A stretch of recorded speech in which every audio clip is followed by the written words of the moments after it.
My life is really, complex. There are things about me that you wouldn't understand. You want to know me? You want to know who I am? I guess we're all two people. One daylight and one we keep in shadow. What are you? I'm Batman. Atomic batteries to power. Turbines to speed.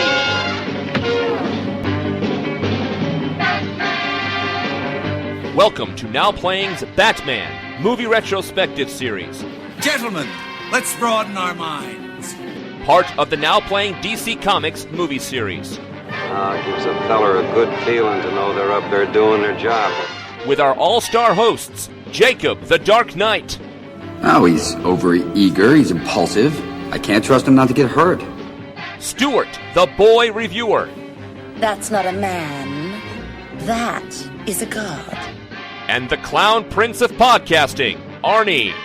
There's something about an anatomically correct rubber suit that puts fire in a girl's lips.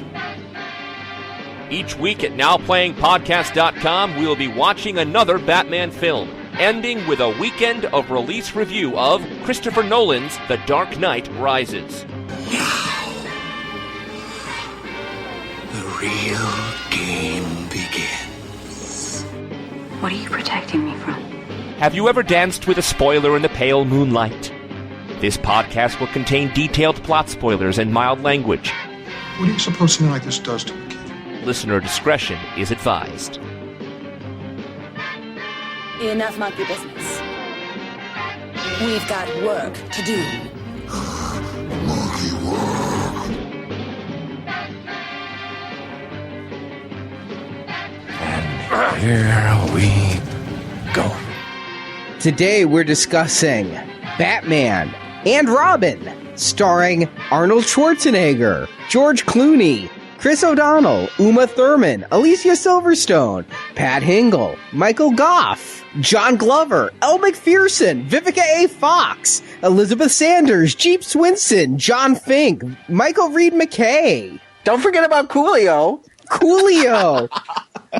Kimberly Scott. There's a lot of people in this movie. Black people even. Two of them. Briefly. One speaking line each. I'm Arnie, your cold-hearted host of Now Playing. I'm just going to be laughing this whole podcast. I may not even say words. It might just be variations on giggles. But it's Stuart in L.A. There's something about an anatomically correct rubber suit that puts a fire in a podcaster's lips. This is Jacob. Ooh. What's between your lips does. again? Anatomically correct rubber. Jacob, don't you do that on your own time, really? Not during the podcast. When it's a Schumacher film, you do it. Yeah, and is this ever? You know, if people complain that Batman Returns was too Burton and that he just made it too goth and not action-y and comic book enough, well, I think Schumacher proved that this second attempt was just as deadly. Way more deadly for his vision and where he was taking the project last. I want to start off right away with an apology. I know that I implied that there was little to no difference last time between Batman Forever and Batman and Robin, and I got schooled. I got schooled this week good and hard. I'm so glad. I'm so glad. That makes me so happy. Now, you said that Schumacher's vision. This wasn't Schumacher's vision. This is Schumacher's product, and he will take full responsibility for his product. If you listen to the commentary, he says he's an adult and he went into this eyes wide open, but this isn't what he wanted to make. He thought the success of Batman Forever would give him the creative freedom to make. Maybe he's lying, because this doesn't sound right to me. He's lying, yeah. But what he says he wanted to make is a small, gritty little Batman film. Oh, yes. Clearly that's what he wanted. I can see it in every frame. Based on the comic Batman Year One. What? This is supposed to be Batman Year One. No, that's what he went to the studio and pitched. Oh, okay. He thought that he'd have the clout to make whatever he wanted. After all, it worked for Burton. And when he got to the studio's like, oh, that's a very interesting idea. No, here are the people from Mattel. They're going to tell you what to make. And honestly, the Batmobile in this, designed by the toy company. All the guns in here, designed by the toy company. Apparently, they just kept telling him, we need a movie that's more toyetic. Is that a word? Oh, in Hollywood it is. It is, apparently, toyetic. And it's so that they could make the real money on the ancillary income, not on the movie, which was totally different than Batman Forever, which everybody thought was going to bomb. Yeah, the original Batman, Tim Burton was satirizing the very greed that's now at the helm of this. It's very clear that money men are making all the creative shots. That said, I still feel like you can make a movie full of toys and not have it turn out like this. We're spoiling nothing by saying that this is notoriously one of the most hated movies, I think, of all time. We've done worse movies, but none that have been so universally derided. What about Howard the Duck?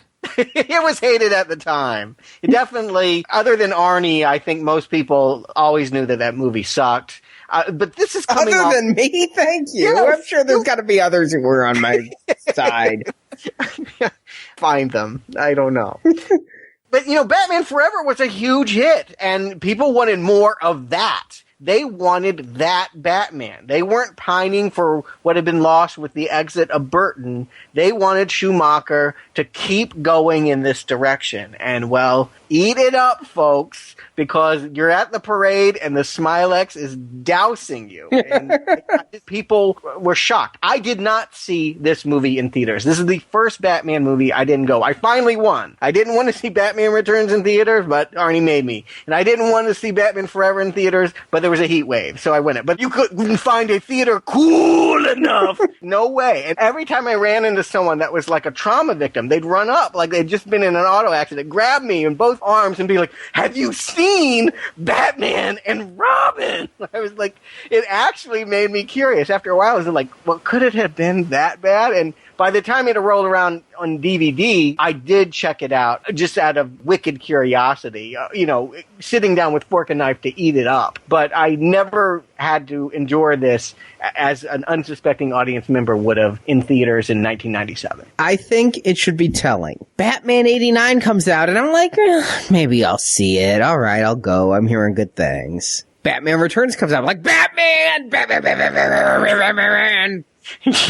We're doing drive-bys on Toys R Us. I mean, we went to Toys R Us on our way to Batman Returns. I was not exaggerating. Yes, we really were. Batman Forever. I'm like, yeah, all right, maybe I'll see it. See it a couple weeks out. Batman and Robin. Batman! Batman! I couldn't have been more excited. I couldn't have been more hyped. I didn't buy toys. I didn't read comics. Didn't own a Mr. Freeze? No, I was purely Star Wars collecting at that point. I did not own any toys. But you know what? I was so excited. I'll give you a handful of reasons why. First of all, George Clooney. I was not a fan of ER. I actually didn't watch ER the first season. What? This is a love for Revenge of the Killer Tomatoes? You like George Clooney in 1997, but not for ER? What else had he done? From dusk till motherfucking dawn, baby. From dusk till dawn. That's true. I had forgotten about that one. That's right. I love From Dusk Till Dawn. I love George Clooney in From Dusk Till Dawn. I want to be George Clooney in From Dusk Till Dawn. I want those tats. I want that cool. It's because George Clooney was so good in From Dusk Till Dawn and Tarantino directed an episode of ER that I decided, I'll check that ER show out. So having somebody who I loved in a movie that I loved as much as I loved From Dusk Till Dawn as Batman, that was even better than Kilmer for me. And then Chris O'Donnell was back, and I liked him when I was that age in Batman Forever. I was excited that he was going to get to be Robin throughout the whole movie. I was a little disappointed on some of the other casting, but overall, the two stars of this film and how good Batman Forever was, I was so ready for Batman and Robin. I walked out feeling like I'd been in a prison scene. I can only imagine how much it would have hurt. And like I said, I took malicious joy in watching people that were telling me how great Batman Forever was, how pained this movie made them. But at the same time, nobody deserved this. Well, hell, I didn't deserve it. I never saw it. I didn't like Batman Forever. By the time this came out, I was traveling. I was living in some islands in the Pacific. And so I don't even know what the hype was around this film. I remember seeing like one poster of Arnold in a Mr. Freeze suit. And I'm like, isn't that supposed to be Patrick Stewart? I'm sure we'll get into it. But I missed the hype. I came back and I heard, oh, this is awful. I've caught pieces here and there when it's played on TV. I've never forced myself to sit down and watch from beginning to end until this show. Really? This is a first for me, really. Now, why didn't you do it? I mean, you're the Bat fan. It's mostly because of the reputation. Just, I've heard this movie is so awful, it's so bad, it's such a stinker, and so I just never took the time. By the time I would have sat down to watch this, Nolan's film's about to come out, and so I'm like, I'll go with that. And I really hated Batman Forever. I didn't want to see another film that had that aesthetic. Hear, hear. Well, suit us up, Uncle Arnie, and give us a plot summary. Dr. Victor Freeze's love for his wife Nora was white hot, so when Nora is diagnosed with the fatal McGregor syndrome, as her disease progressed, Freeze had Nora cryogenically frozen while he used his cool intellect to find a cure. However, while attempting to heal his frigid bride, Freeze takes a fall into a vat of liquid nitrogen which mutates his body, turning his skin icy blue and make him reliant on a diamond-powered refrigerated suit to survive. I love the best refrigerators really do run on diamonds, I found. I am only going to the jewelry store for my appliances. Now as Mr. Freeze, he gives Gotham a winter of discontent that even Batman and Robin cannot thaw, stealing expensive diamonds, or ice if you will, both for profit and to power his suit. Meanwhile, in South America, Freeze's polar opposite is Pamela Isley, a nature-loving botanist whose environmental research is stymied by her boss, Dr. Jason Woodrow, who's using her venom to create a super soldier serum, sounds familiar, which will turn puny men into hulking, mindless beasts. When Pamela shines light on Woodrow's research, he turns her into plant food, pushing her into a table of toxins. But rather than wither, the botanist blossoms into poison ivy, a sexy woman with blood of aloe and lips of poison. After a kiss from her two lips, offs Woodrow, Ivy leaves South America to go to Gotham City and bury Wayne Enterprises for having once funded Woodrow's research, and she takes Bane along as her goon.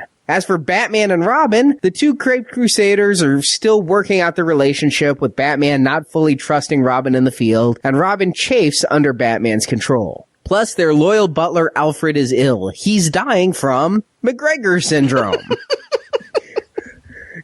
Coming from England to care for the old man is Barbara Alicia Silverstone, because I always think of her as British, Alfred's niece. But when the man sleeps at night, Barbara sneaks out, stealing some of Bruce Wayne's bikes for drag races with local neon gangs. After Ivy plants roots in Gotham, she realizes she can never blossom while the city is in the shadow of the Caped Crusader, so she uses her pheromone powder to make Robin turn a new leaf against Batman. She also teams with the Glacial Freeze, springing him from the Kula, and she pulls the plug on Nora, telling Freeze it was done by Batman. Then Ivy lays a Venus flytrap for Batman and Robin, and they're entangled by Ivy's vines and about to die when they're saved by Batgirl? As Alfred fell into a coma, he gave Barbara a CD-ROM containing all of Bruce Wayne's Bat secrets.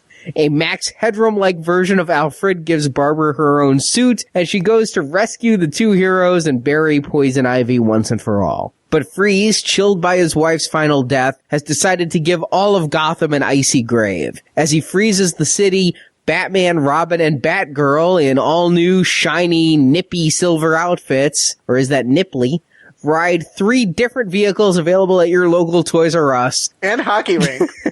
and stop stock still Freeze's frosty plan. Computer genius, Batgirl, thaws the city while Batman thaws Freeze's heart, telling him Nora still lives, and if Freeze gives Batman the cure for stage 1 McGregor syndrome, Batman will ensure Freeze can continue his research while in prison. And with the cure, Alfred is restored, while Freeze goes to give Ivy some frostbite in Arkham Asylum, and the Bat family run off into oblivion as credits roll.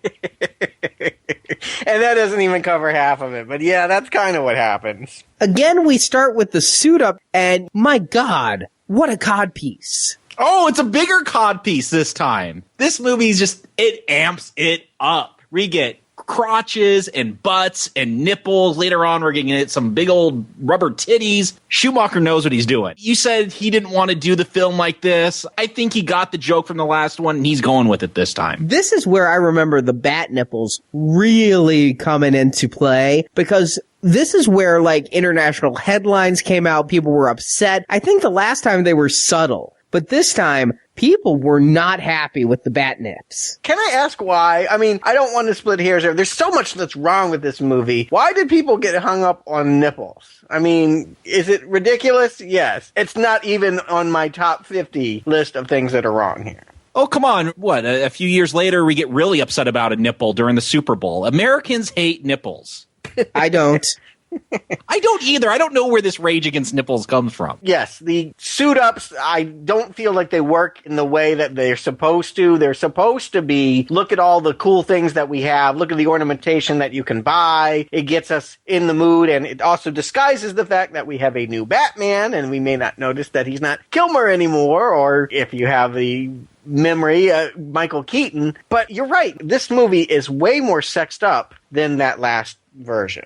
Oh, come on. This is the new Batman 66. If the Batman Forever was trying to play that up more than Burton did, this one's embracing it. This is the 90s version of Batman 66. Instead of having this goofy-looking Batman in a tight leotard, now the joke is, look at his big old codpiece. Look at these nipples. It's just new versions of the old jokes. Yes. And I think that that's intentional entirely. In fact, in the commentary, Schumacher says each Batman film is a Batman from a different decade. And Batman 89 was Batman's origin in the 40s. And Batman Returns was kind of 90s gritty Batman. He says Batman Forever is 50s Batman after the architecture and the strange Gotham City of that. And this is 60s Batman. And hey, I liked Batman 66, so I'm going with it at the beginning of this film. And the villain is straight up 1966. I mean, Mr. Freeze, more than any villain they've posed before, this is not a comic book character, right? This is just something that they came out with from the show, right? No, this is from the comics. He was actually originally called Mr. Zero, and when they introduced him into Batman 66, they changed his name to Mr. Freeze, and he took on that identity later on in the comics. But no, this is straight from the comics. I find this would hardly ever work if they played this serious in any medium. I mean, by announcing that your villain is Mr. Freeze, you have essentially waved the flag that you are not even going to try anymore to make a gritty action, dark Batman movie like we've had before. I'm going to disagree with you. I have seen a couple of the Batman cartoons with Mr. Freeze, and I think he could work. Now, what I'd always heard when I was hearing the wish list of casting is that this would be played by Patrick Stewart, because Mr. Freeze is a tiny guy. He's a bald guy who has to wear a refrigerated suit. I don't know why you hire Arnold Schwarzenegger and never let him show off the famous muscles. That seems really strange. They went completely against the character from the comic with this casting choice, to the film's detriment, I dare say. But if you took the character that I've seen in the cartoon, who is coldly intelligent, very dangerous, very lethal, and very tragic, I think it could have worked. Oh, yeah. I mean, there's these tragic Shakespearean roots to the character, but we don't see that in these movies. They play him up as colorful Saturday morning cartoon villains that 5-year-olds can understand. Yeah, it really does feel like a child's villain. Like, they're getting into the real C-stringers, the ones that didn't even play that well on the TV show. King Tut. What's next? Egghead. I mean, these are villains that you can only roll your eyes at, or at least I can. I will say this much. Early, before anybody saw anything of this movie, a still was released of Schwarzenegger in the makeup, and I thought he looked scary. I actually thought, ooh, this could actually work. There's something ugly and frightening about him, bald in that makeup, that I felt like, okay, maybe this will be a worthy Batman villain. But when you cast Arnold Schwarzenegger in a movie, first of all, he's top billed here. Over Clooney, over Batman, he is the star of this movie. That makes sense. Keep in mind it goes back to what they did in Batman 89 with Nicholson, and also Clooney's an up-and-comer at this point. It makes sense that he'd be second bill. Yes. Yeah, what was Arnold doing around this time? I remember in the 90s he had this string of comedies. Is that what he was doing, Junior? This is the arc down. He had already peaked, arguably, with Terminator 2. He had followed that with Last Action Hero, Everyone Has a Flop, No Harm, No Foul, True Lies was a modest hit. But then, yeah, it was a lot of kind of, what do I do now? Eraser. Jingle All the Way, Junior. Oh. Yeah, Jingle All the Way was the one before this, and when he's co-starring with Sinbad, I think in their rule in Hollywood, never work with kids, animals, or Sinbad. It's my rule. Not a fan of Kindergarten Cop, then? I don't know that I ever saw it. Kids and animals in that one. But no Sinbad, so it's okay. Oh, Sinbad, we know you listen.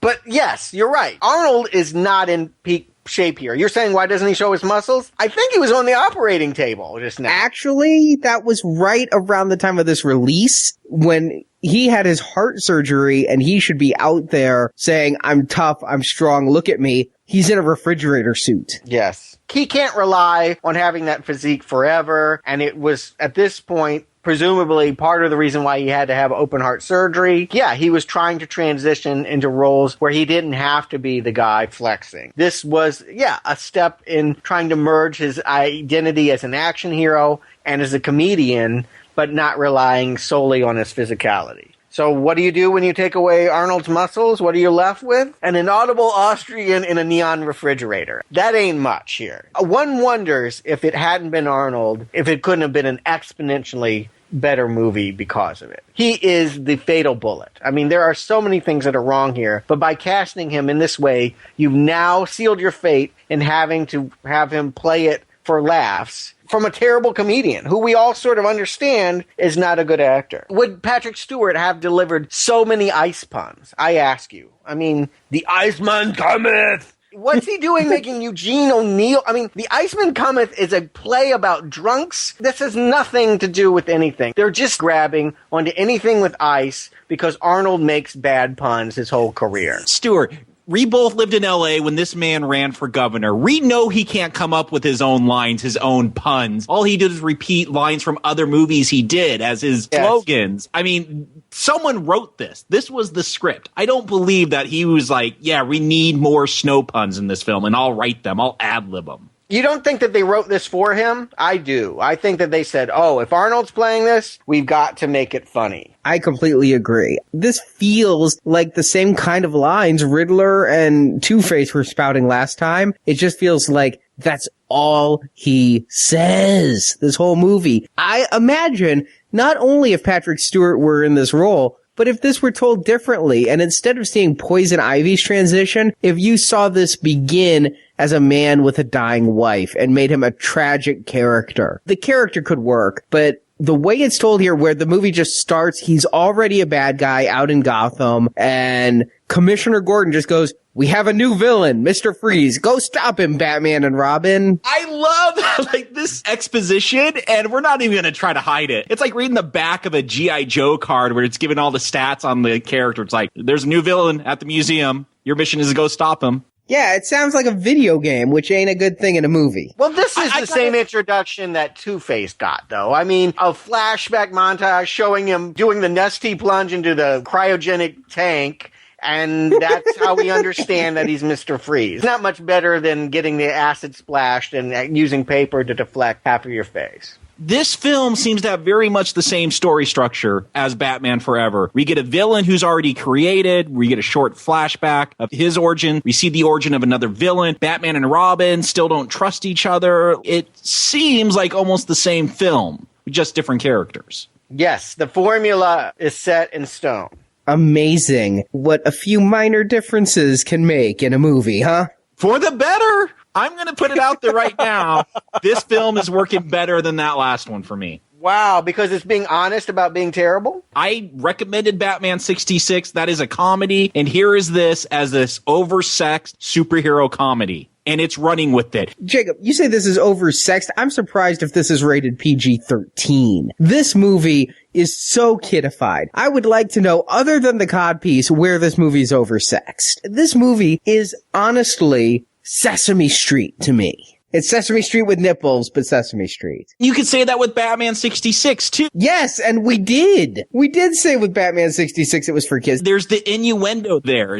There was far more innuendo in Batman Returns and Batman Forever than is found here or Batman 66. The big difference is emphasis. Batman 66, they were all in on the joke, and they did it in a sort of deadpan delivery that lets you know they got the joke even as the story played to kids. This movie is playing entirely to stupid children. This is nonsensical, and they're hoping that we'll all accept it because it's dumb. Like, oh, that Batman 66 was dumb. Well, this one's dumb too. They're hoping that you make that mistake. But there's no way that these jokes are of the same caliber. There's no way that the delivery is of the same caliber as what Adam West, Burt Ward, all those people were doing back in the 60s. No, it's not of the same caliber. It's of the same spirit, and I'm willing to go with it. When George Clooney is straight up just walking around in a robe as Bruce Wayne, I'm going with that. I think that's funny. If you're going to do it light, do it right. I felt Forever was too schismed, and here they have a vision, and they're going with it. And so far, I'm going along. What is their vision but chaos and noise and bad jokes? Really? That seems like what you praised Forever for, was all the beautiful chaos and noise. You call it an audio-visual pleasure.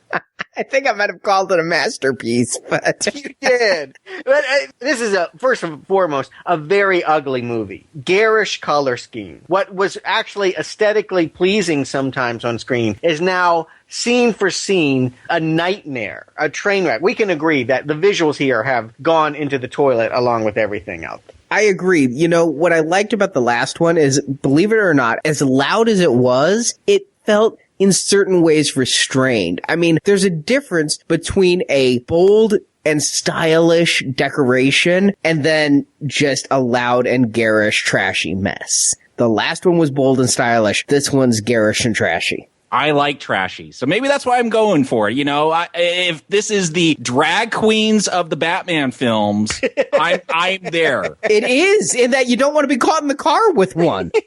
I'm not going to be ashamed, and I'm going to just go for it. I'm ashamed for you, if that helps. Little bit of experimentation never hurt anyone. I think that it's easy to understand why Batman fans would be mortified. I also think it's disrespectful to what was done in the 60s to say that this competes. This is terrible. Arnold Schwarzenegger is terrible. I'm on record. I don't like him. I think that he's consistently been bad, and this is his worst performance ever. And it will continue to remain his worst performance ever. It's 50% his delivery, and it's 50% the words that were put into his mouth, but it's 100% bad. There's one good thing about Arnold in this movie, and I gotta call it out. Great makeup. He is fascinating to look at when he finally gets out of that suit, but other than that, terrible. I'm not sure that it's not a beer keg, because he actually gets more unintelligible as it goes along. He's like,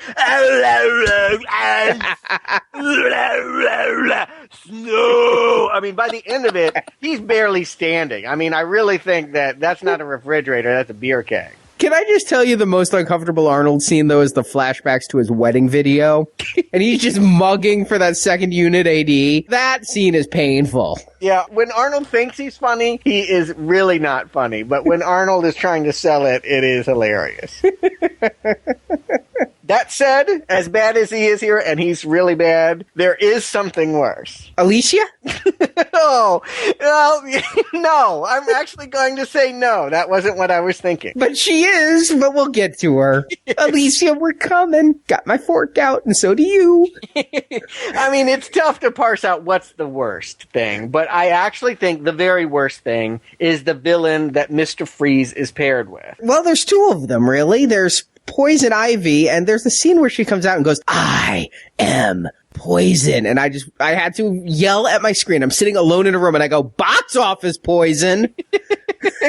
Uma Thurman has a tricky kind of beauty, doesn't she? There are times when I look at her and I think, wow, what an exotic creature. There's no one on Earth that can pull off what she's doing. She is something to behold. And then other times I look at her and I think, drowned rat, kill it, get it off the screen, hideous. And this is a very unflattering. The biggest problem I have is that there's trying to sell her as this irresistible object of sex, and she is absolutely disgusting in this film. Who is attracted to Uma Thurman in this movie? I want to know. Honestly, I found her somewhat alluring in Pulp Fiction. I think Pulp Fiction's her best role to date. I think it's the only one where she's passably attractive. I don't get the physical attraction to her. To me, there's nothing to her overly angular face and her overly flat body that says woman and sexy to me. And she can't act. I think she'd be great if she were out there hawking some Slim Fast, but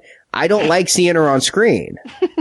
So you're saying her entire work screen. You're writing her off for everything. I liked her in Pulp Fiction. Tarantino could direct her well in Pulp Fiction. Kill Bill? I'll give her Kill Bill. Oh, you can take Kill Bill. She ruins Kill Bill for me.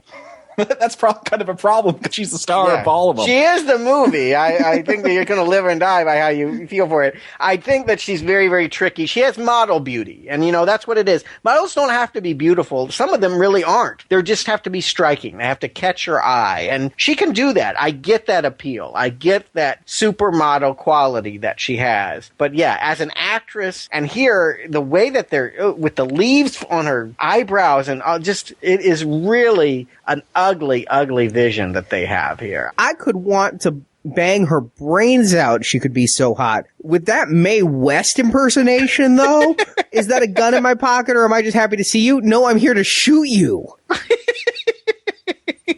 I don't think these are impersonations. Impersonations give the impression that you're actually trying to pull off being like someone. These are characterizations. When she does a striptease from a pink gorilla suit, that's not supposed to really be sexy, Arnie. That's the joke, that she's stripping from a gorilla suit that's pink. Yeah, actually, that's a ripoff from a Marlene Dietrich movie. That's actually a very famous scene from a 30s romantic comedy that she did it for Cary Grant. And, George Clooney always gets compared to Cary Grant. And for a while, Uma Thurman was scheduled to play Marlene Dietrich in a biopic that fortunately never happened. I would have been there. Joel Schumacher is playing window dress-up like he used to do in the days when he did department store decorations. I think that he is taking the celebrity friends who consistently turn out for his productions. Anyone in Hollywood works with the man, and all he does is dress them up and make them look ridiculous and have nothing to say or do. And I feel like he has never done anyone worse than Uma here. Uma can really stink up the room, but she's never been more fragrant than at this moment. Who's done worse? I feel like I'm about to do David Letterman at the Oscars. Uma? Arnold? Uma. I really can't decide who's worse in this. I think because I find myself laughing when Arnold speaks, Arnold wins. Every time Uma Thurman is on screen, it's literally a cringe. I literally just feel revolted. I agree with you. She's painful. Painful to me. Yes, it's unpleasant. Yes, Arnold is bad. They both stink, but I can stay in the room with Arnold, and Uma makes me want to flee. Arnold he's had a career, really, of being able to turn his bad skills into assets in a weird way. That we love him because he mangles the English language, because he tells a joke badly, because he can't be emotive. Because he runs California into bankruptcy. We dominated him.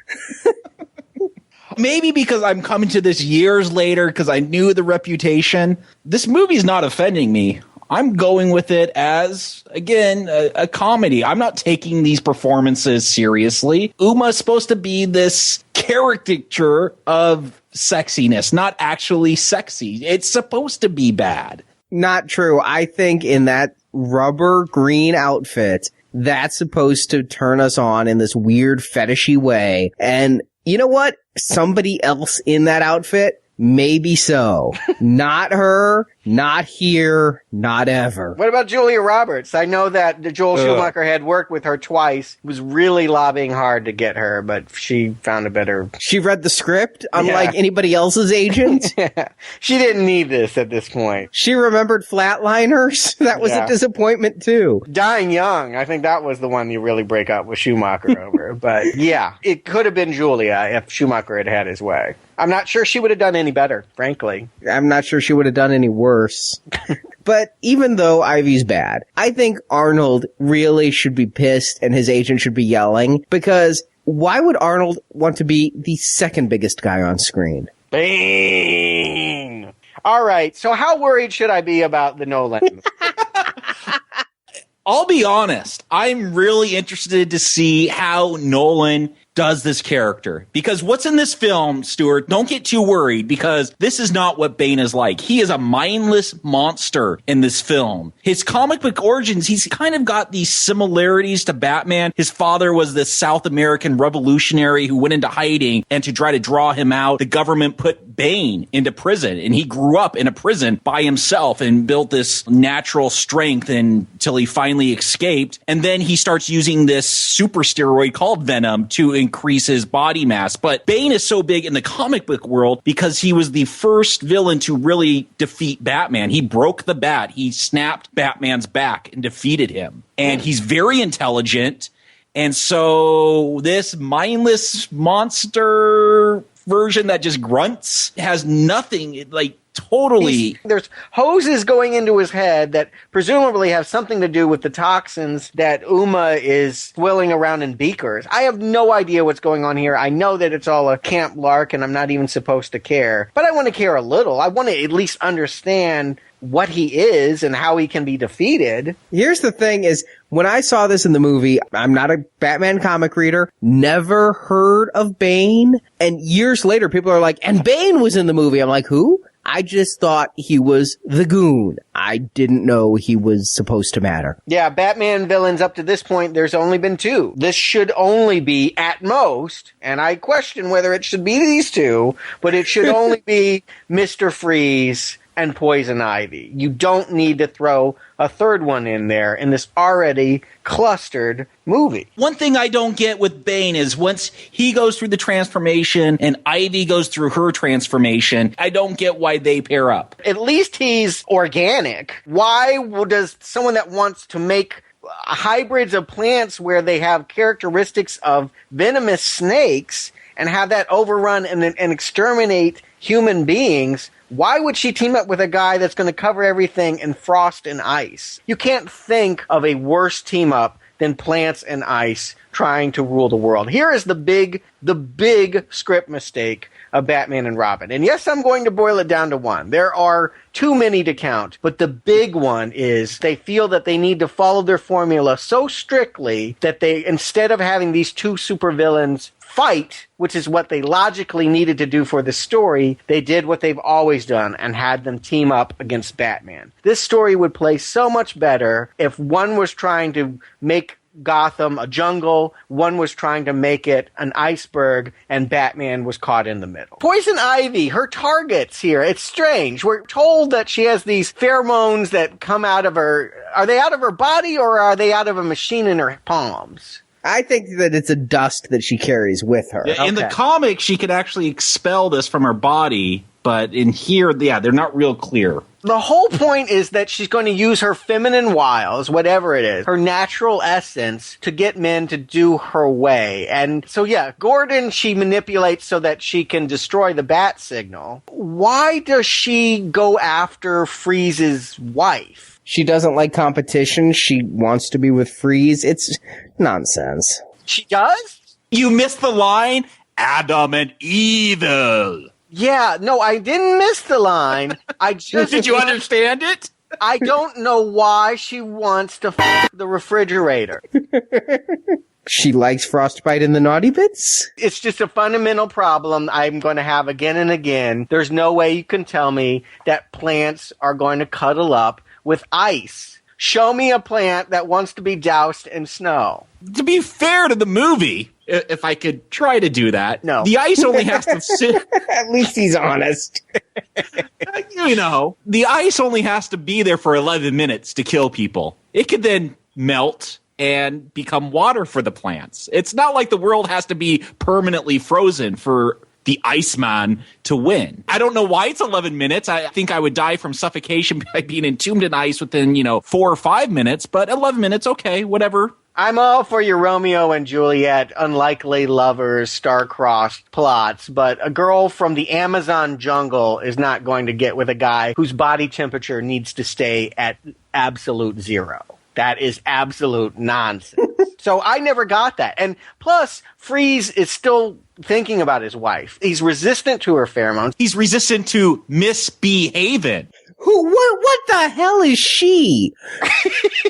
Batman 66 sex doll. I thought she was his girlfriend, and I was about to get all David Banner upset. How could you do this to your wife who you're supposedly so upset over? And then he turns her down. Then why is she there? She's not really helping with your research. What research is being done? He's not holed up in a laboratory. This is an ice cream parlor. They are living in a rundown ice cream parlor watching old stop motion Frosty the Snowman sing-alongs. And eating frozen dinners. Get it? I don't get it. I had to laugh because the whole reason he's not doing research is because he's stealing to get the billions needed for his research. He's going to rob billions. The only way to do that is by opening a corporation and having an IPO. The problem with this for me is that you've rated this PG-13. If you rated this G, I would know what to expect coming in. By rating it PG-13, no, this is PG-3. No one over the age of 3 allowed. Sesame Street has more nuance. But returning to Ivy, so if her affections don't work for the man that she's trying to manipulate into destroying the Earth, then at the very least, her targets, Batman and Robin, should make some sense here. They should be drawn and manipulated to her in some way. But as far as I can tell, they might get an erection, but they don't ever betray their behavior, right? I mean, she never gets them to do anything they don't want to do. They whip out the Bat card. Oh, yes, and if you weren't laughing already, they put a cash register sound over it. I mean, really? Again, this film sets that up, though. Within the first 15 minutes of this film, we get an action scene where Batman busts through a roof, slides down the back of a dinosaur, and then him and Robin have skates pop out of the bottom of their boots so they could play hockey with a bunch of goons, and then go up into a rocket ship and then sail down when it blows up on the doors. Yes. I know what I'm getting into, and I actually like that first 15 minutes. It was very cartoonish. You know what? I was with you on all of that. Strangely, I'm okay with the ice skates in the boots, everything. The thing that made it go too far is when Robin gets frozen, Batman puts him in a pool and pulls out the Bat heat ray. That is like Bat shark repellent at that point. He is carrying everything on that thing. I was fine with him wearing skate boots if he knew he was going, to the ice rink. But the heat ray, it became really Batman 66. I don't like Batman 66. I think we proved that in our first Batman podcast. But Arnie, so it didn't bug you when Robin pulled out the heat ray when they were on the rocket ship to free Batman.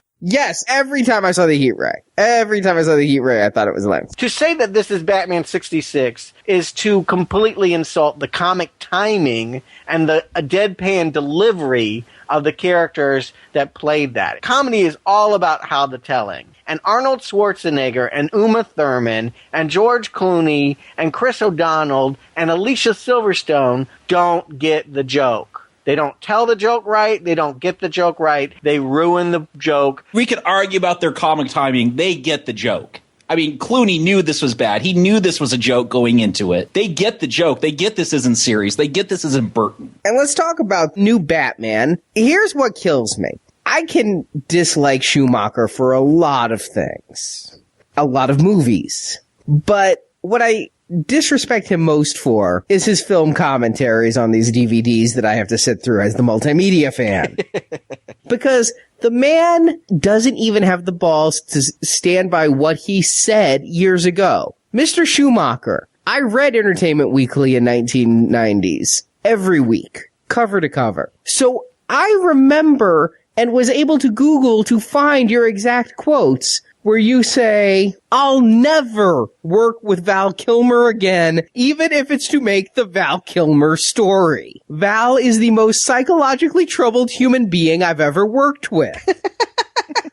The tools I use to work with him, tools of communication, of patience, of understanding, were the tools I use on my 5-year-old godson. Wow, yeah, the fights about the Batman Forever set, and really every set with Val Kilmer on it for the rest of the 90s, he had a bad rep, no doubt about it. Island of Dr. Moreau, it had great stories coming out about him discovering rare bugs on an island and then him deciding to eat them right there rather than preserve them, and we don't actually have a species because Val Kilmer decided to exterminate them before their eyes. Yeah, the man is bug nuts crazy. I think he hung out with Brando too much and it rubbed off. He is the portrait of an actor out of control, even more uncaged than caged. It gets worse though, because I heard on Moreau, he was like threatening production assistants with cigarettes, threatening to make them go blind by putting them out in their eyes. Yeah. I mean, yeah, no, he really, yes. I can imagine that there's real truth to Schumacher's description of him on the set of Batman Forever. I know that he was not communicating on the sets, and it didn't look like he was having fun there. I mean, Batman Forever, he was just holding it together. He was just trying to hold his nose and get through. It was very clear it wasn't working out, and I didn't think that he was a problem with Batman Forever, or at least he was not a big problem with Batman Forever, but I don't miss him here. If they want to try a new guy, that's fine. But what it does, once you're getting to this point, you're really creating the impression that the Batman franchise is about being the villain, and that Batman himself is just a schmuck in the suit. And it could be anybody. Who even cares? At this point, we'll go to some TV guy that doesn't even have a movie career yet. I mean, George Clooney, at this point, was a guy with a haircut who was on a successful TV show. This movie was not designed to launch him into a big movie career. It was, oh, well, you'll do because you'll work for the price that we're paying and put on this rubber codpiece. And I don't really think Clooney does good here. You know, I remember back when this came out, before it came out, remember, Batman! I'm watching every interview with every talk show he does, and it seems like he goes to each one and he goes, all I want is to not be remembered as the guy who killed the Batman franchise. Well, you know what? This is the secret to why George Clooney is a star today. I do believe that. Is that when they were doing press for this movie and everyone has to spend all day talking to reporters from all over the world about how wonderful it was to make this production, he actually leveled with them and said, look, I'm going to tell it to you straight.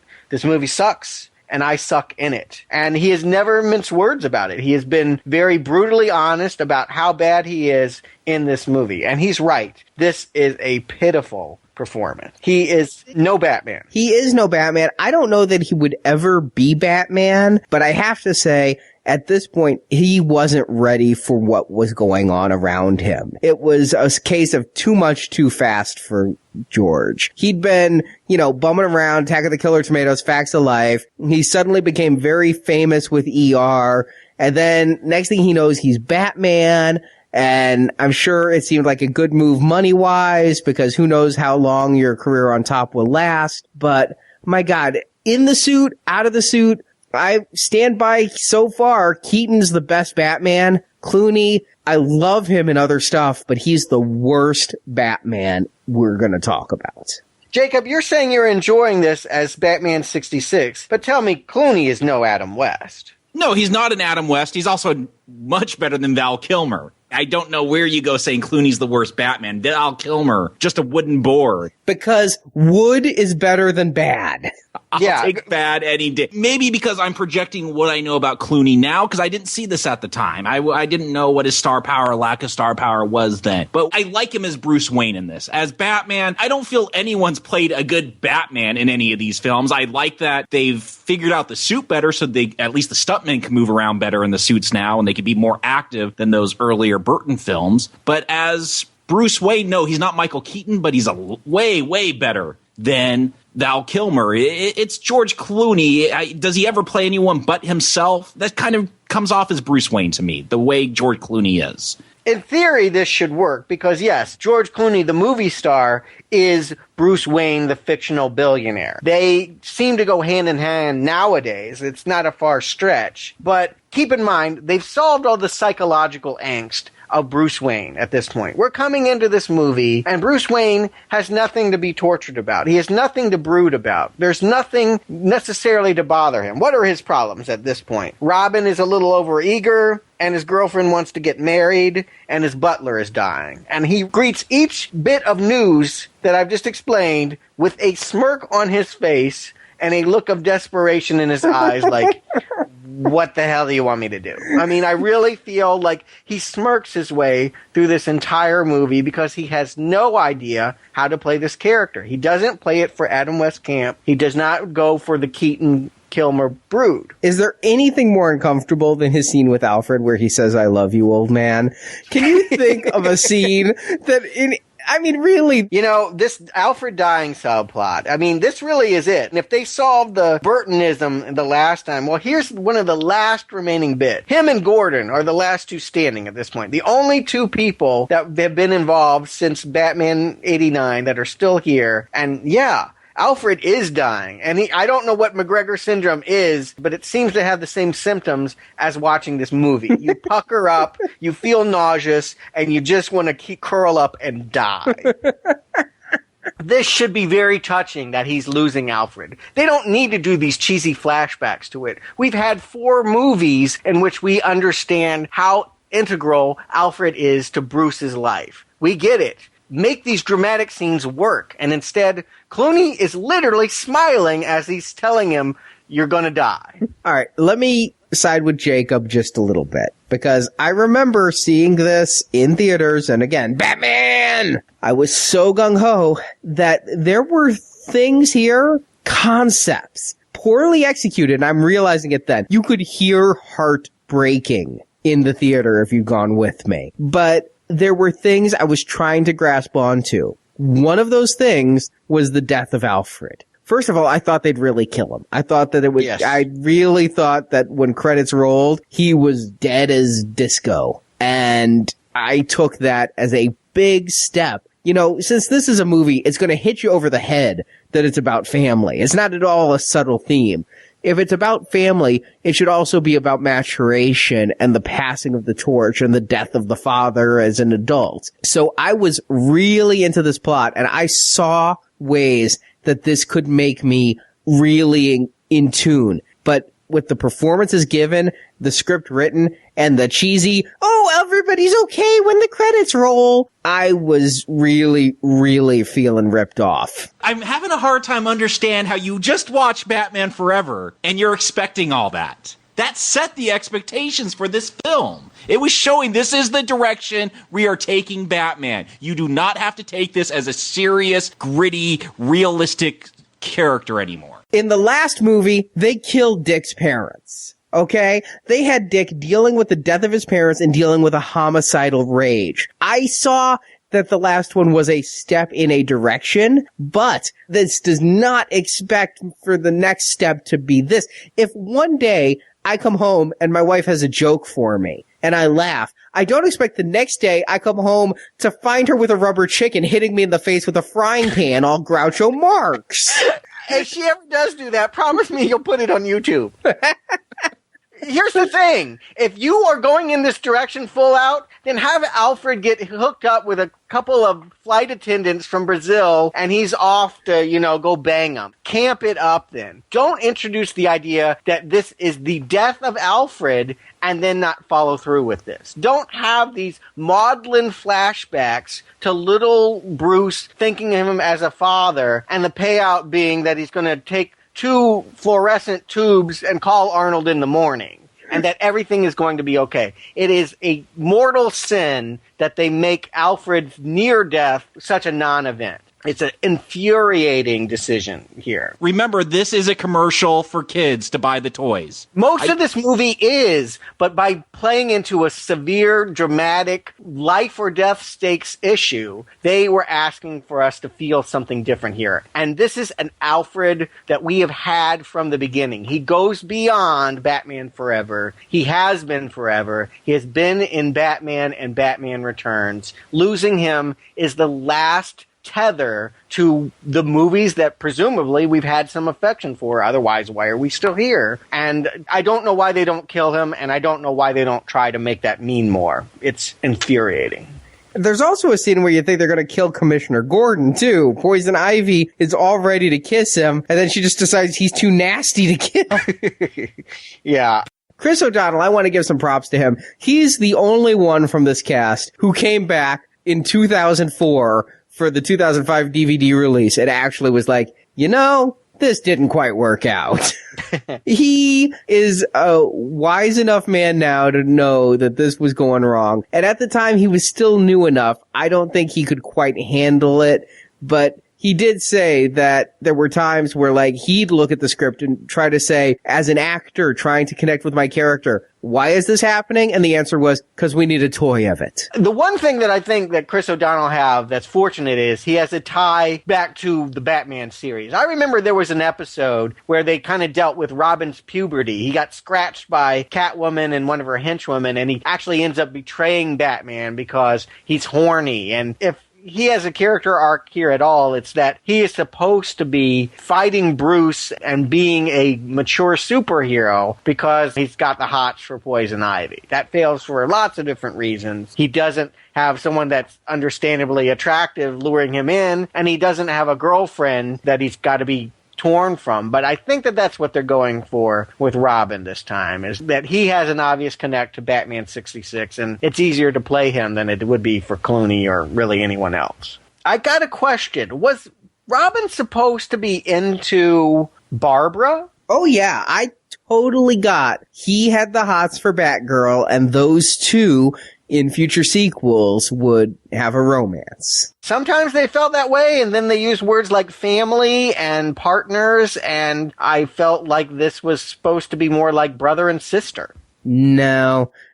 Kissing cousins at best. This is the same actress that was in Clueless, which was all about hooking up with her stepbrother. Never saw it, I believe it or not. I don't know Alicia Silverstone from anything other than her Aerosmith videos and some recent, very upsetting videos of her chewing pre-digested food and then spitting it into her child's mouth. I don't even want to talk about that. Please. Yeah, look it up. That's what. No, I don't want to. I would have said a few weeks ago that Batman and Robin was Alicia Silverstone's most disturbing on-screen performance. It's now number 2. Really, yeah. I mean, if you're curious, it's out there. I don't know why she did it. I don't know what's going on there. But that's all that I know her from. So I know that she was the hot thing that they booked, and I don't think that there was anybody else in line for the role. They wanted Alicia or nobody, For a British girl. Yeah, British superhero. Was she supposed to be British, though? They said she came from England, where she was in Oxford. Where she started going to school 5 years ago after her parents died. Yes. Her parents, who were related to Alfred, Uncle Alfred. They could have immigrated to America. We have lots of British descendants here. I know that she spent some time in a SoCal mall. That's all I can tell you. But whatever she did for the last 5 years in England didn't stick and proved to be nearly as formative as her time in Burbank, because this is an LA girl through and through. Now, when this movie came out, I was very hot for Alicia. Those who listen to the bloopers of Incredible Hulk know how I felt about those Aerosmith videos. And Alicia was a big part of that. The crush. I love you and you love me. I just love her in that. And Clueless, I liked her in. I had a thing for Alicia Silverstone during this period. She won an award, MTV's Most Desirable Female, and I couldn't disagree. But, ooh, this movie took it all away in one fell swoop. Alicia, let's cover one thing right off the bat. The knock that she got when she came out of this movie was that she was not fit enough for the part. That she was, and I'll go ahead and say it, fat. That was it. What? Fat girl. Fat girl was the label when they wanted to deride her performance in this movie. I got a lot of problems with Alicia in this movie, but fat ain't one. She's not fat, okay? She is not fat. She is not fat.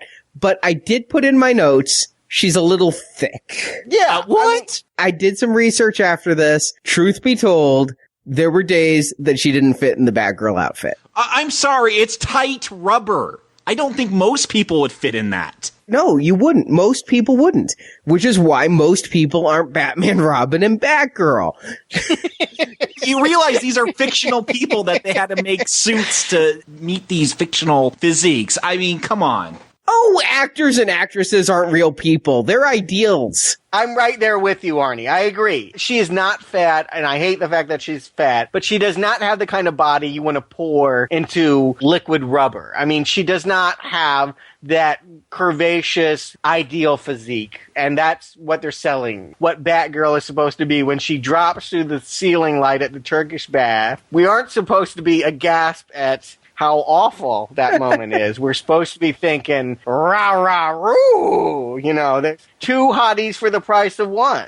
There's so much wrong with this. But first of all, I think poor Alicia, I mean, it's gotta be hard. According to what I heard on the commentaries, if you gained an ounce of weight, then the suit suddenly didn't fit anymore. It's not like your jeans that'll loosen up the more you wear them when you're dealing with a 50-pound rubber suit. And she had a slimmer body in Clueless and in The Crush. And the fact is, she's still pubescent. She's still going through changes. And sure, she had the freshman 15. Exactly. You go away to college and you gain 15 pounds and you don't look and feel the same way. But she is not overweight. She is not out of shape. It is the idea that they are trying to sell her as this, yes, ideal physical being. I mean, Clueless, nothing about that says to me that she's ready to kick ass. That's the real disconnect that I have, is that you'd want someone that has heft and presence and fighting skills. Well, we just said she has heft. I know. It doesn't help that her next movie was excess baggage either. Stuart, you're right. That's the problem with Alicia Silverstone as Batgirl. The weight thing, I can't stand Hollywood standards for beauty. Right. The problem is she's supposed to be this kick-ass biker. They set her up that she's sneaking off to do these bike races to earn money to buy Alfred out of indentured servitude. Yeah. And, hurrah! All of a sudden, Alfred is a victim? He's a slave? The man is property? And here's the thing. I love the bike scenes. You talked about the Warriors all the time and how you're able to go with the Black Light gang. Well, here it's amped up. We got the Droogs from Clockwork Orange as a biker gang. I couldn't believe the Droogs were there. We got a Kiss gang. We got the Punkers. We got these Mozart classical people as a gang. The Mozart gang, I know. There is a part of me that wanted to see them fight Batman, but...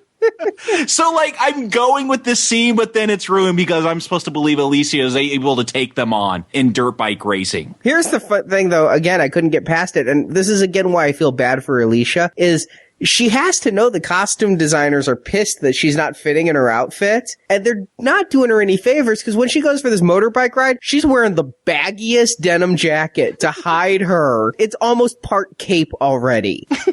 I feel bad for her because this is what's going on around her, and she seems, honestly, having seen her performances up to this point, she seems so uncomfortable and so out of her element and so miscast. That is absolutely correct. Here's the thing. She didn't need to be in shape to convince me that she was in shape and could kick ass. A famous acting story is that in American Beauty, Kevin Spacey played the fat version of himself and the buffed up version of himself in the same day. And all it was is about how you carry yourself. If she believed that she was Batgirl, she could sell us that she was Batgirl. You could see it in her eyes. She's depressed, she doesn't want to be here, and she knows that when she drops down through that ceiling light, that she is not Batgirl. In her mind, she is Fat Girl because that is what the costume people have told her. So the problem isn't that she looks like Fat Girl to me. The fact is that she's selling me that she's Fat Girl. Exactly. Anytime she's in that rubber outfit, every line she says is said like an 8-year-old with stage fright at the school play. I'm going to turn you into mulch. I mean, come on. This ain't the run-through, lady. This ain't a cold reading.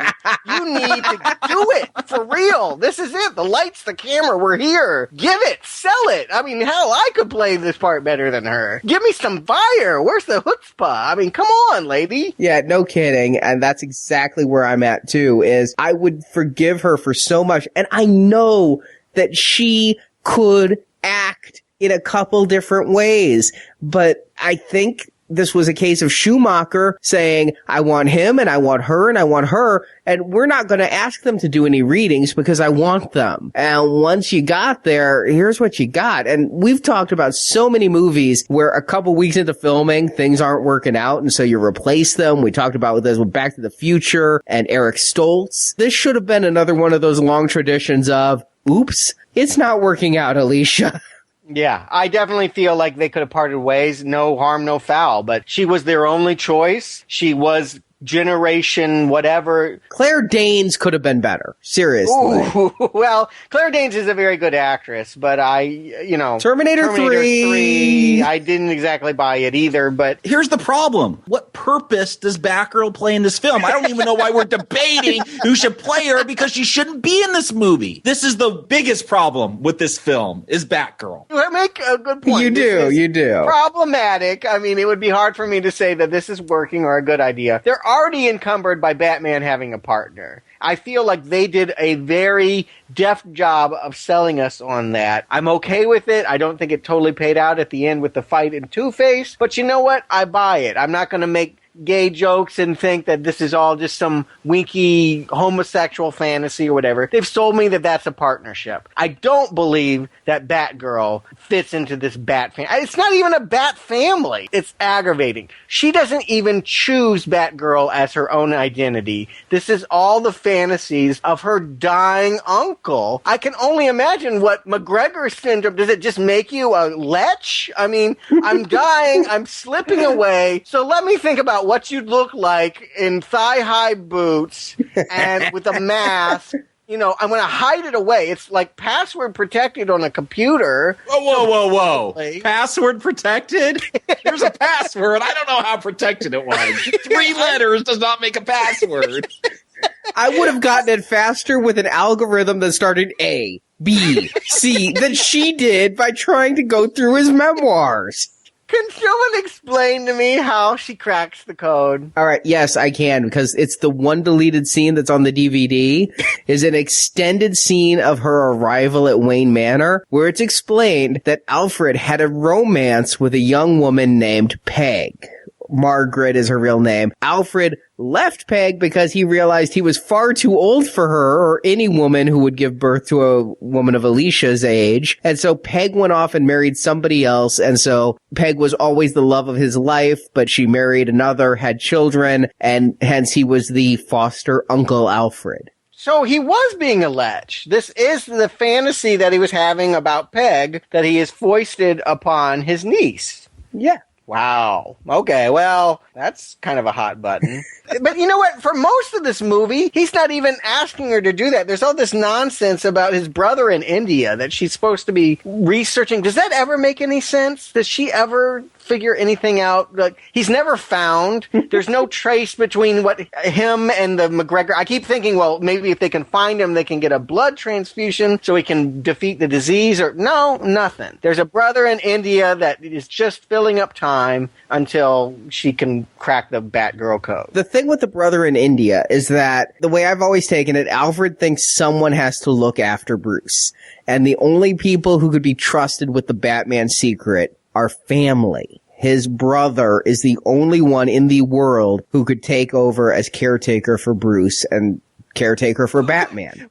Wait, just like Bruce was going to adopt a 25-year-old, he still needs a butler to take care of him? Yeah, the man's pushing, 45 at this point? Have you seen that house? How is he going to clean up the streets and clean up the bathroom? The Batmaid. Hire a Minute Maid or whatever they're called to come over. Roomba. I mean, come on. Who's going to clean up the guano in the cave? You can't just let Minute Maid in the cave. Why, they've let every other woman in every other film in there.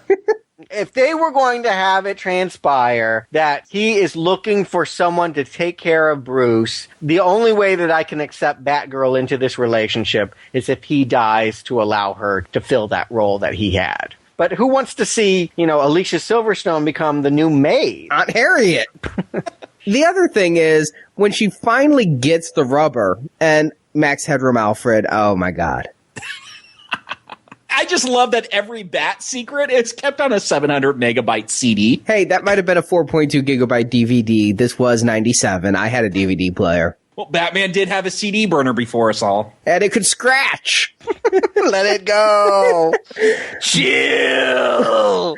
But she finds out the secrets, and she doesn't even know Batman and Robin are in trouble. She doesn't even know where they are. Does she even know who Batman and Robin are? She's lived in London. I mean, there's been no exchange where she's even seen them. Oh, they have to be celebrities. They're hosting charity events with diamonds. They are totally Batman 66. They're just standing around as celebs. So she knows who Batman and Robin are. But if I found out some friends of mine were superheroes, I don't think my first thing would be, suit me up! And my second thing certainly wouldn't be untrained, despite how good I am on a bike, untrained, going through a ceiling and starting to kick ass against a plant woman? It's a hallmark. They've done it in most movies. Batman does drop down through the ceiling, so I guess they feel like gender politics. Hey, she broke the glass ceiling. Yes, exactly. She breaks the glass ceiling for Batwomen. She did what Catwoman was trying so hard to do. Which is funny because when she reveals her name, they call her out as not being PC. They say, why aren't you Batperson or Batwoman? Or, I have a question. Why isn't she Miss Robin or Robin Girl? Because what in that outfit is bat-like? It's black and has bat-shaped cape wings. They just didn't want to f*** with the hair, right? That's the thing. They didn't want to hide the hair. Here's the thing. In the comics, they put a wig on to hide the actual color of the hair. They did it in Batman 66, too. I'm killing myself for the scene where she goes, Bruce, it's me, Barbara. No shit! That is my favorite line in the entire movie. I gotta say, the biggest howler is after that she has vanquished Poison Ivy, which I'm not exactly sure how she did that. She kicks the air, Ivy falls back into the plant in which she came into the room in. And the plant eats her. Why? It doesn't, because she's later in the Arkham Asylum, and she was actually in that plant at the start of the scene, but whatever. Audrey, too, couldn't digest this. She turns to the mystified / horrified Batman and Robin and goes, Bruce, it's me! Look, it's Barbara! I mean, tears. I love that moment. It's really great. Seriously, I've, these days, with the new 52 of DC, come to really like the Batwoman comic. And this is a far cry. They actually made the toys because the more toyetic version of her had a cowl. But at the last minute, Joel, I like my window dressings Schumacher decided she must have the long flowing hair that completely reveals who it is. And I'm just like, as if. Well played. Yeah, again, Schumacher is dressing up mannequins here. He likes the way that they look. They amuse him. They remind him of the Batman that he knows, which is obviously 60s Batman. He's not here to put forth a new progressive vision for these very farcical characters. I think that sucks for Batman fans. I think that sucks for anyone that thought that he might retain some of the action that was going on in the last movie. Now, if it's going to work for you at all, it's because it's a bad joke. And you're right. He likes how mannequins look, and apparently he likes how mannequins act. Yeah. I don't think anyone comes away giving a good performance here at all. The best performances are the ones where we don't notice who you are. Elle Macpherson, where are you? Where'd she go? She has 2 scenes. Yeah, there was actually in the script, Poison Ivy killed her. Oh, see, I think that would help, because I do feel like Poison Ivy needed to get in the way. That, yes, if she's going to kill Freeze's wife, or try to kill Batgirl to get Robin's attention, or kill Bruce Wayne's girlfriend to get his attention. Makes perfect sense, but Joel Schumacher decided nobody could die in this movie because it's not toyetic. Because it's only PG-13. How is it PG-13? Name one thing in it that makes it the 13. Maybe you have to be old enough just to survive. Your immune system has to be of a certain level to survive these puns. The toxins? Yeah, I don't know. The only person that dies in the end, the only girlfriend that dies, is the wife. And even that's kind of left in the mystery. We need for Freeze to believe that the wife is dead, because that's what gets the final plot into gear here as the movie grinds down to its guttural end. He's going to take the telescope that Bruce is dedicating for Gotham and turn it into a freeze ray in which he will achieve an entire world covered in ice, maybe some plants, who knows. I always hate it when telescopes go and freeze cities. Here's what I love about this scene most. They beat Poison Ivy. Mr. Freeze is about to freeze all of Gotham and then the world. And so Batman, Robin, and the newly christened Batgirl all go home to change clothes. And get new separate vehicles. Poison Ivy had a right to be pissed. They weren't carpooling, goddammit. Why? Good point. Oh. And interesting enough, Robin, who spent all of 5 minutes in his red and green outfit, is the typical Robin outfit, now has a black and silver outfit, much more like his Nightwing costume. In the 70s, Robin goes off to college and he becomes his own solo hero named Nightwing. Why aren't they frozen? The Bat family is just like everyone else in Gotham. They're hit by this telescope freeze ray thing. So why are they coming in with the ice rink cleaner and the snowmobile? I had to look up the names. There's like a Bat Pod and a Bat Hammer, the Bat Skiff, and the Bat Cycle versus the Red Bird that we saw earlier. No child wants those toys. None of them. No. I kind of want the Bat Hammer to smash my face in after seeing the Bat movie. But I got the impression the city was still being frozen. I mean, that laser kept going and going and going. It just hadn't gotten to Wayne Manor yet, or wherever Poison Ivy was. Yeah, it looked like they had to freeze everything individually, including a dog pissing on a fire hydrant. I feel bad for that dog. Did you guys notice? First of all, in Batman Forever, there's a scene when they're showing all the people on the box in the news, and there's a bulldog watching the box. And now there's a bulldog frozen. I don't know if this is Schumacher's dog or what, but I feel bad. The box-watching dog is frozen while taking a pee. I didn't notice that, but he has about as much screen time as Gossip Gertie this time. Gossip Gertie. They brought back Gossip Gertie. How could you have a movie without Gossip Gertie? Batman Begins better explore the journalistic roots of Gossip Gertie. One could only imagine what Alfred would dress her up in. Brucey!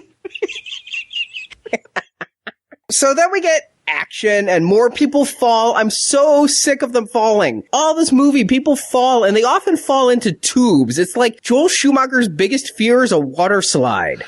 Again, though, this is just carrying on from that movie you liked, Batman Forever. I know you didn't like all the falling, but it's just a carryover from that. I mean, he's got so many wonderful toys, but they're all grappling hooks. And we know how it's all going to end. I do like it when they fool me. Robin uses the grappling hook, but but the stalactite falls. Now I got you. That's how it's delivered. You like this movie, and that's how it's delivered. I agree. How could you not laugh at that? I was cracking up. Yeah, your impersonation was dead on. It really. The key word being dead. Yes, it really was. I want to just say, and you brought this up earlier, Arnold is an action star. He is known primarily, how much longer he's in movies. He is a guy that you think of as physical, gets into altercations, fights, is a force, is a mass. However, every time Arnold is in one of these fight sequences, I feel like all he does is lay down on the floor and stare out with little puppy dog eyes. There's like a scene in the middle of the movie when he's caught and he just goes, "Oh!" and Batman breaks his windshield and he just lies there while Batman throws a cape over him. This time, I don't even know how he ends up on the floor, but he's like handing out the cure. Like Batman asked him nice, "Hey, would you please give me the cure that you've apparently been working on when you weren't singing at the ice cream shop?" He's like, "Take two, call me in the morning." He doesn't do anything. I was really disappointed in him this whole movie because the other thing he does is bark orders. Kill the heroes! And then he runs away. This is not a good image for Arnold. I just had heart surgery, but I'm still tough. Kill the heroes while I run away. Yeah, I agree. The only person that he ends up threatening is Uma Thurman in the final thing. He's given back into the cell. They let him in with the suit. Presumably, is that a crowd cheering moment? I know that after he became a star, they never wanted to cast Arnold as a bad guy again, and that even in Terminator, they found a way of making him the good Terminator. So I feel like even though he's the villain, they know that the audience is supposed to be rooting for him, and they want to give him someone to conquer and defeat. So we're supposed to be happy to see him beat up this thin, frail, wilted flower of a woman. This is something to rouse us to victory. Yeah, you curt that bitch. She looks like a stalk anyway. It worked for the citizens of California who voted for him, despite all the anti-women quotes and actions and lawsuits brought against him. I mean, this is what he's known for. At this point, even in theaters, I'm like, I just don't care anymore. I realized about midway through the movie, McGregor syndrome. He cured someone in stage 1 McGregor syndrome. You're talking so much. I can see where this is going. A 5-year-old is like, Uncle Alfred's gonna be okay. And of course he is. And now there. I'm glad that they end with partners, not partners, family. That would have just been too much in a movie that's shown such restraint thus far. You don't think it ends on that note? I definitely feel like it is a family moment. They're going to need a bigger cave, and they're all running against the spotlight. Now, Robin got his own symbol this time. What do you think Batgirl's symbol is going to look like? You ever see Madonna's cone-shaped bra? I just imagine it like the bat, sitting in a corner with its wings folded, pursing its lips. You know? Oh yeah, call her out when you need somebody to I don't know. What can she do? I don't know. Raise self-esteem of school children. Wow. Yeah. This was a shocker, I gotta say. I knew it would be bad. I had been hoping it would be bad, but when I first saw it, I was stunned. And all these years later, I am still stunned. Wow. And then they put a capper on it. We don't even get a good U2 song or a Seal song. Hold on. We get a great Smashing Pumpkins song here. Terrible! I love the beginning as the end is the beginning. Oh. It's a bad mix of it here. This is the same song that would be used in the Watchmen trailers years later, and I went looking it up. I'm like, ooh, what is this song? I love this song. Oh, I own it on the Batman Robin soundtrack. I think this song's pretty crummy, and the R. Kelly song is not much better. Well, they both beat the hell out of Jules' song on it, so it's okay. Yes, I had to watch that video as part of the special features. Jewel, R. Kelly, Smashing Pumpkins. They couldn't even get the pop songs right this time. I mean, they failed on every level. Did Batman stop R. Kelly from peeing on teenage girls in the video? Is that why Alicia has that frown? So, Jacob, Stuart, do you recommend Batman and Robin? And Jacob, I really want to hear what you have to say. Yeah. I'm not ashamed to say that I enjoyed this film. It's stupid. It's childish. It's a sugar rush. I admit that, but you know what? I like cartoons sometimes. And this one actually had some decent action. I talked about that first action scene. Yeah, when they're floating down from space, riding bits of the rocket, surfing down in the sky and surfing down the backs of dinosaurs. It's silly, but I'm going with it. This is a much more active Batman than we've seen in the previous films. We've talked about how he's been so stiff and can barely move. This is a Batman that could play hockey and surf, and yeah, he still spends a lot of time shooting grappling hooks and falling down great depths of the skyscrapers in Gotham City. I'm going to say the only real fault with this movie is Batgirl. She shouldn't have been in here. All the other characters, I think they know what kind of movie they're in, and they're playing it up for that style of movie. Is this Batman 66 level of camp and humor? No. But I really think this is an homage to that style. I'm not so ingrained that Batman has to be all Frank Miller and dark and violent and brooding. I could go with this lighter version. And I think Schumacher, he's not going half and half. He's not going Two-Face anymore. He's flipped the coin. He's gone with the garishly neon side of it, and he runs with it. If you know what you're getting into... May he run far, far away. If you know what you're getting into with this film, I think it's a good laugh. It's enjoyable. And so, yeah, I'm going to recommend Batman and Robin. Wow. Arnold's not the only one that needs heart surgery after this. This is why Superman podcasts alone. Stuart, help me out here. Give me faith in humanity.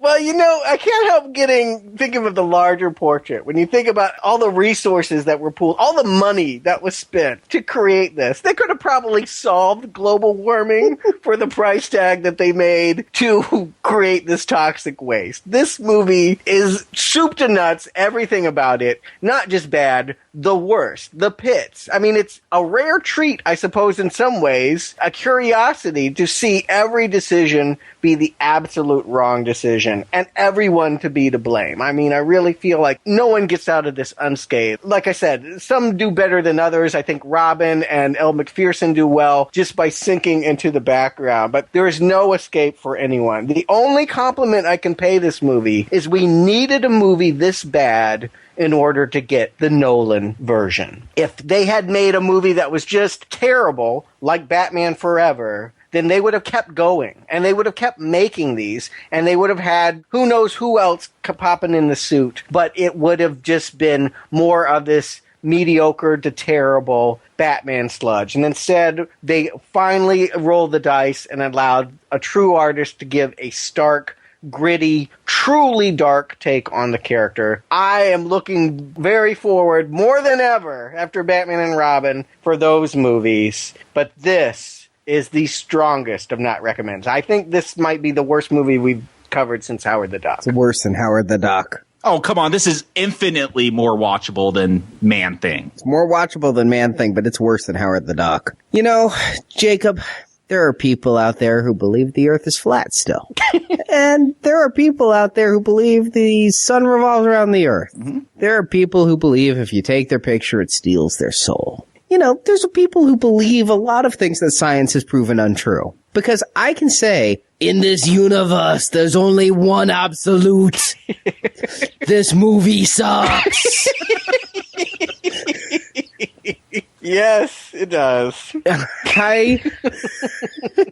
Yeah, you are like some black hole, Jacob. Your existence and your review is like defying all the laws of nature that we know. Sorry. I already recommended Batman Forever, and that's abysmal. It is. And yet it's more understandable. And yet Forever. No, the seafloor opened up and they kept falling. And there was no grappling hook to pull them up from the depths they hit here. I agree. I thought that they couldn't be worse than last time. And how wrong I was. No, it didn't get worse. I just feel like they went so wrong that it flipped on the other side and you felt like that extreme bad is somehow an asset. But we're saying the same thing here. This is wretched. You just, in this case, like wretched.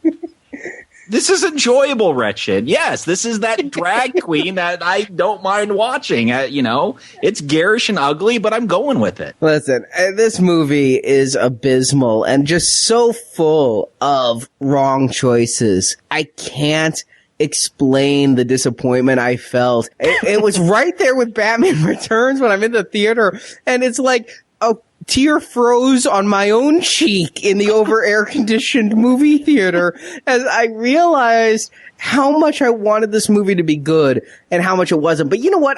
I can say I saw glimmers. Really? In the dirt, there were just some glimmers of things that I thought could have been good. And this was one of the first times, again, I always talk about how I have these realizations, and I remember the first time I realized something about a movie. This was the first time I walked out of a movie and I went, that was too many characters to service in a 2-hour film. You couldn't possibly. You had so much going on with Poison Ivy's origin, Bane's creation, Arnold's plot to save his wife. When it really makes you realize this movie is boring and going off the rails, Barbara's nighttime drag racing, and I walked out of there and I honestly, I realized this movie was bad, but I desperately hoped they'd start a book series.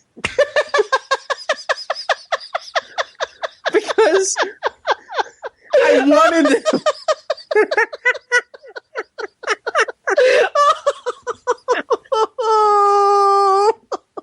Oh, that is so priceless, really. I didn't want to go to the comic book continuity. I didn't want them interacting with other superheroes. I just wanted them to have the space to explore Robin and Batgirl's relationship the way it deserved.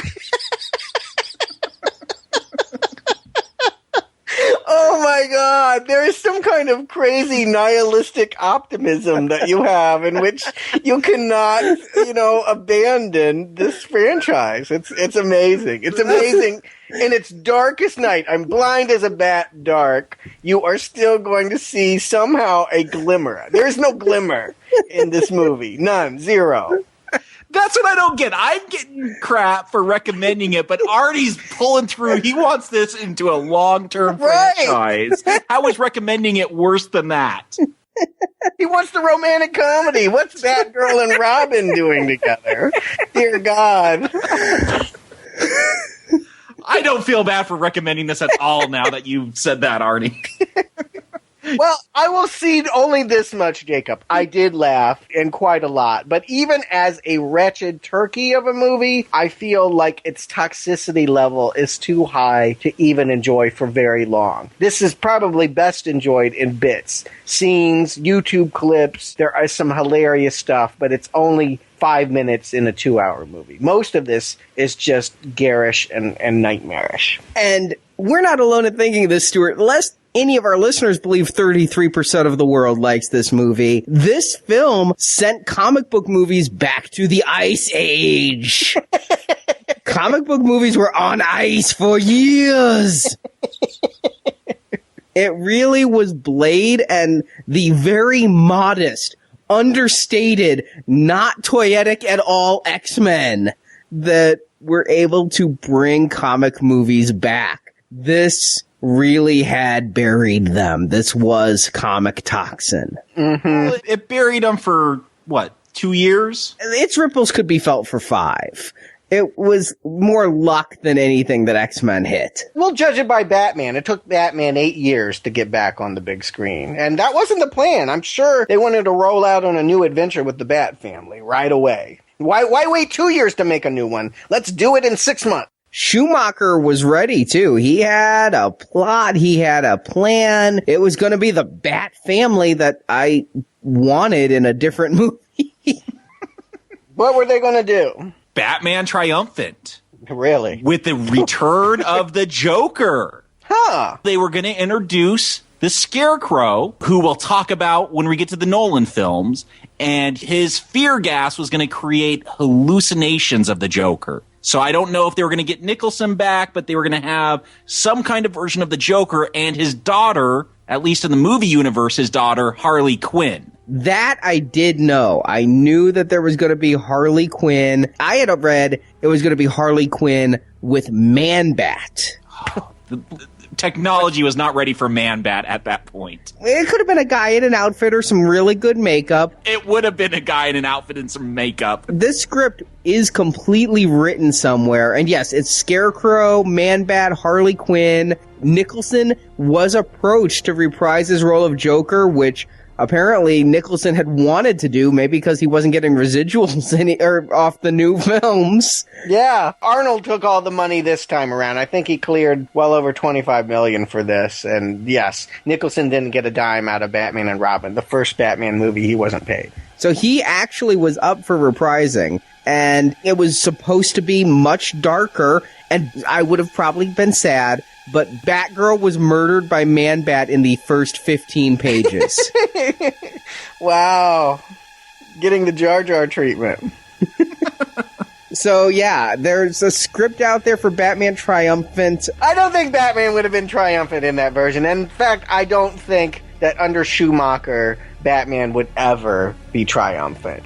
This thing needed to die. It needed to die in this horrible way. I think even Poison Ivy had that line, try not to make a mess while you die. Well, they did. They made a big old mess, and it had to be big to risk doing something that was worthwhile. They would have made mediocre, formulaic, campy, over-the-hill, gas bags, doing villains with Batman cameoing in a rubber sex suit until the end of time. But instead, it was stopped cold with this, and I am so glad. Well, we will be getting to those Nolan films in a few weeks. We have such a packed schedule this summer. We're going to take a bat break and go spin webs with Spider-Man for a few weeks, doing 2 shows a week for free for everybody, even though if you want our Alien and Spielberg donation podcast, for a donation of $10 or more, you get all 5 Alien Prometheus podcasts.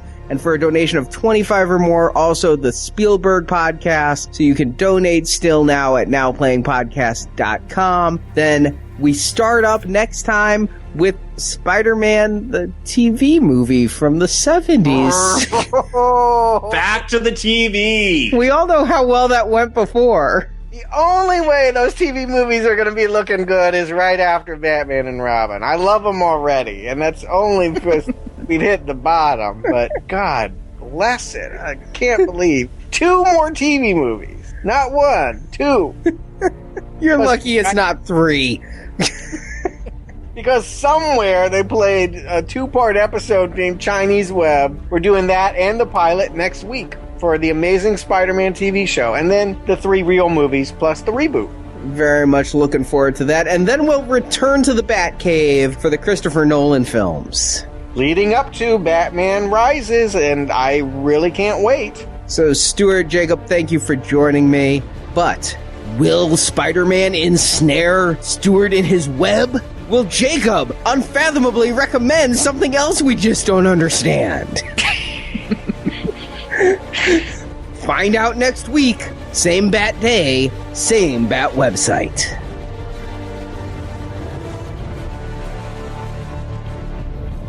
We've received a letter from Batman this morning.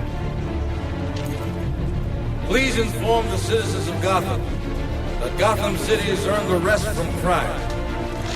But if the forces of evil should rise again and cast a shadow on the heart of the city, call me. Thank you for listening to this episode of the Now Playing Batman Movie Retrospective Series. Well, that was very brief. Just like all the men in my life. Part of our DC Comics movie series. Fortune smiles, another day of wine and roses. Or in your case, beer and pizza. Ha! Come back to NowPlayingPodcast.com each week as we review another Batman movie, culminating in a weekend of release review of Christopher Nolan's The Dark Knight Rises. My business, repeat customers. And while at NowPlayingPodcast.com, check out our archives where you can find reviews of other comic-based movies, such as Green Lantern, The Avengers, X-Men, Howard the Duck, and many more. If you gotta go with a smile. You can also listen to our non-comic-based movie reviews, such as Star Trek, Terminator, Halloween, A Nightmare on Elm Street, Tron, and many others. Now that's impressive.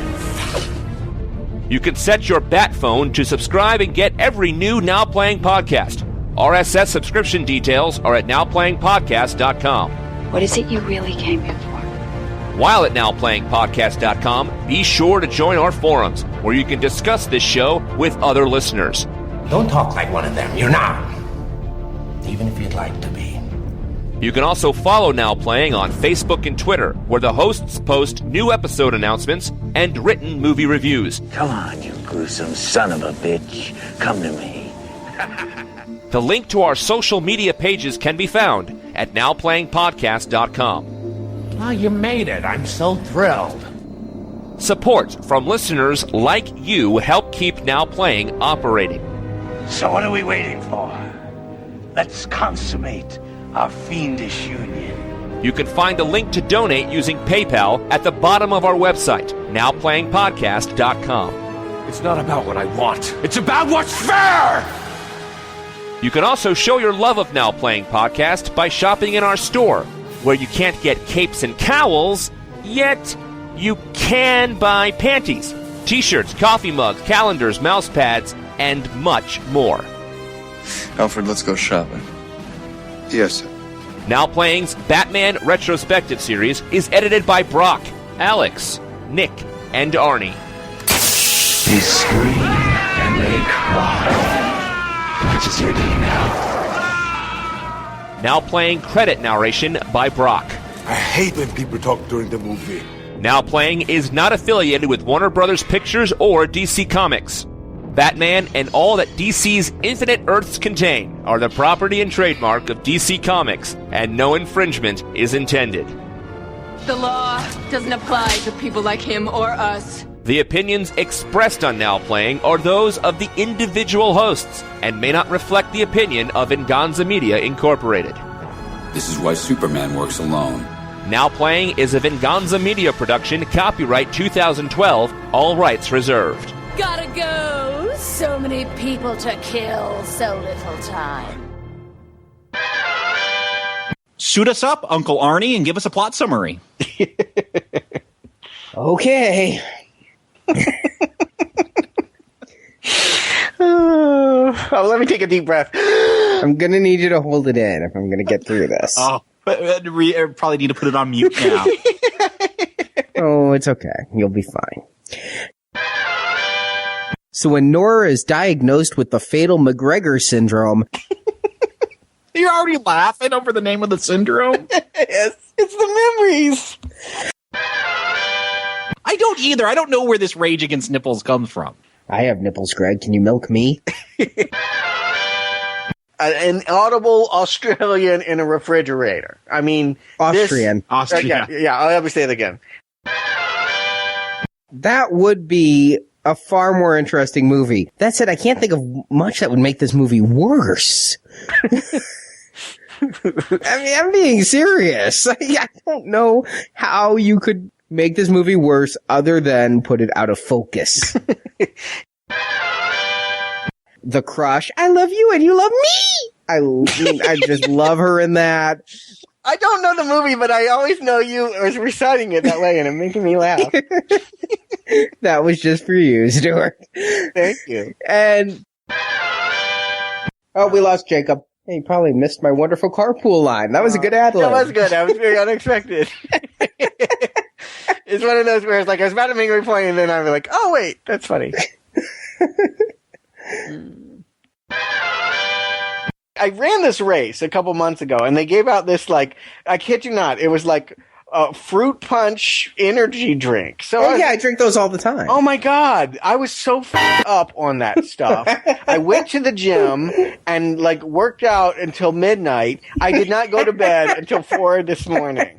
I woke up at 6, went back to bed, and woke up at 7:30. And I still am awake. Those are just the tiny ones, right? The little, they taste like if you took a peach and rubbed it up your... What are we talking about? Energy drinks. What a way to come back. I know. Rub a peach up my ass. I thought we weren't going to get into the gay subtext of this film. Oh, shit. I know the editor's gonna love this part. You know, Jacob, when you eat that peach that smells like it's been up your... Oh, yeah. Oh, anyway. We're just describing why we still have so much energy at this late hour. Brucey! Let's stop before this becomes more discussion about ass-scented peaches. This movie's an ass-scented peach.